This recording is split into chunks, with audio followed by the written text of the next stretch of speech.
A non-sex addict, well, they may continue that behavior and it feels good and they're able to manage it and it's not taking over their life. It's not progressive. It's not taking on the hallmarks of addiction. And they just go through life just enjoying their sexual appetite, if you will. For the sex addict, we experience certain sexual behaviors that make us feel good, and then we start to take it to an extreme. We start to take those sexual behaviors further and further to extreme levels.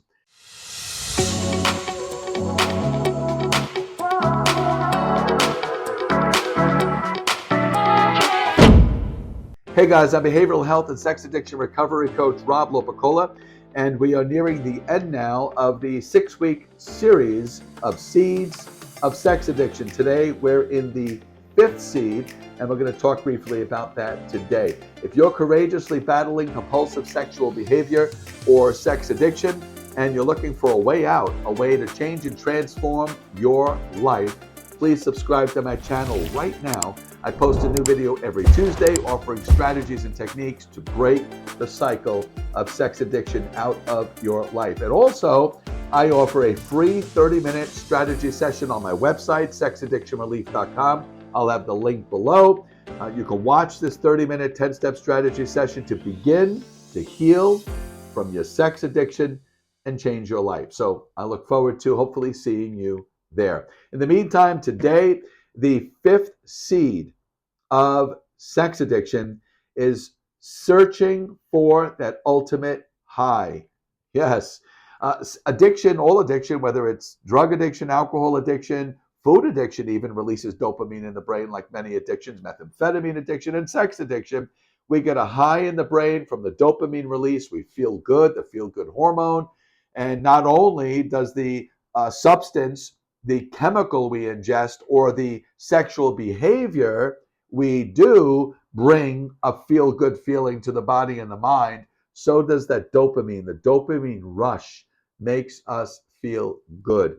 And when we're first introduced to compulsive sexual behavior, or initially it's not compulsive, initially it's just a sexual behavior that feels good, that releases that dopamine. Now, you don't know dopamine's being released, but that's what's happening in the brain. A non-sex addict, well, they may continue that behavior and it feels good and they're able to manage it and it's not taking over their life. It's not progressive. It's not taking on the hallmarks of addiction. And they just go through life just enjoying their sexual appetite, if you will. For the sex addict, we experience certain sexual behaviors that make us feel good, and then we start to take it to an extreme.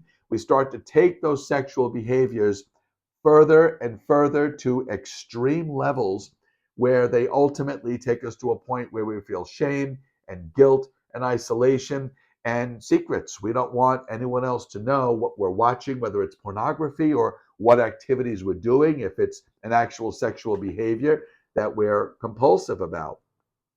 The sex addict, compared to the non-sex addict, the sex addict will think about sexual behaviors more than 50% of every day. Sex is on their mind in one form or another, whether they're objectifying a man or woman, or whether they're fantasizing, and that's what we're going to be zeroing in on today, whether they're fantasizing about someone they saw, objectifying somebody, then fantasizing about it, or getting involved in compulsive behaviors, sex in public, sex clubs, glory holes, anonymous sex, going online and being addicted to those behaviors as well.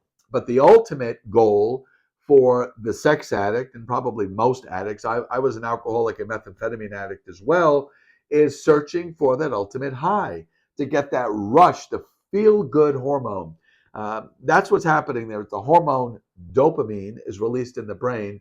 The sex addict isn't aware of that. They just know they feel good, but they're searching for that ultimate high. And they've discovered these sexual behaviors give them the high. But for a lot of sex addicts, the initial rush before the behavior is in the thinking.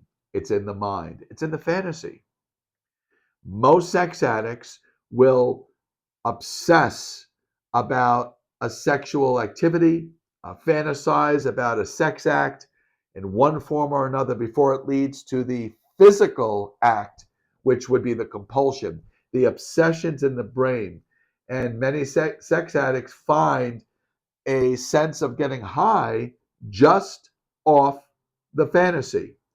And then the hope is to act out sexually gives them the ultimate high, makes them feel good, even though it's destructive and it takes you to areas that can become unnatural. It can take you to areas that are destructive and breaking boundaries with other people. It could take you down that road or consuming your time, that it's interfering in your relationship, your career, your daily routine. The fantasy, though, is where it begins. And that high, that feel good sensation can come solely from fantasy. There are sexual fantasy addicts where they're just fantasizing about sex all the time.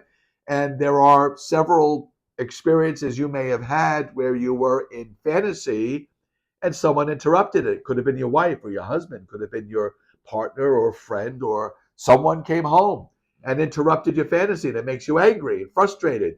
And you snap and you're kind of nasty to the person that interrupted your fantasy when you're in fantasy addiction, because you're looking for the ultimate high. After all, that's what addicts are looking for. When you're recovering from sex addiction and changing and transforming your life, initially, life can seem a little mundane, a little boring, not exciting. And you need the excitement on some level. And immediately, when you feel bored and you want excitement, the thought of something sexual comes up, because that's what you've known. That's what you know makes you feel good and makes you feel high. So you'll give in to those behaviors. The ultimate goal is to discover new strategies, new techniques, new behaviors that can make you feel good, but they're constructive, not destructive. But for the sex addict, the fifth seed is seeking that ultimate high, getting that fix. And it starts in here, in the thinking, in the brain, the fantasy. Fantasy addiction is a real sex addiction. And if you struggle with fantasy addiction, you could literally be a sex addict just in fantasy if it's interrupting in your routine, it's interrupting your marriage, your relationship, your career, your plans, you're changing plans because you're wrapped up in the fantasy. And then, of course, you'll turn on the computer and then watch pornography because fantasy will lead you there, or further behaviors like going online and searching for sex and so on.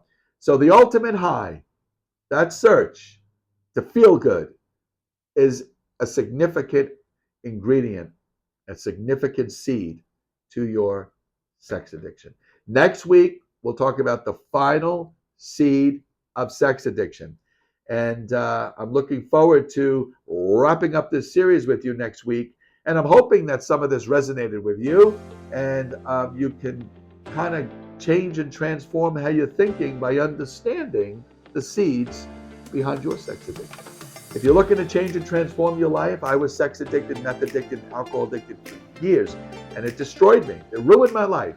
Here I am now, many, many years free from compulsive sexual behavior, drugs, alcohol, methamphetamine in particular, chemsex, the chemsex seed. I was truly addicted to all of that. I live a life today where I'm a thriving, healthy individual, and I'm so grateful. And if you're looking for change and transformation, please watch my free 10-step strategy session. It's on my website, sexaddictionrelief.com, and it'll begin your healing. It'll begin to change your life. So grateful you spent today with me. Thank you for being here, and I'll see you again next Tuesday. Take care.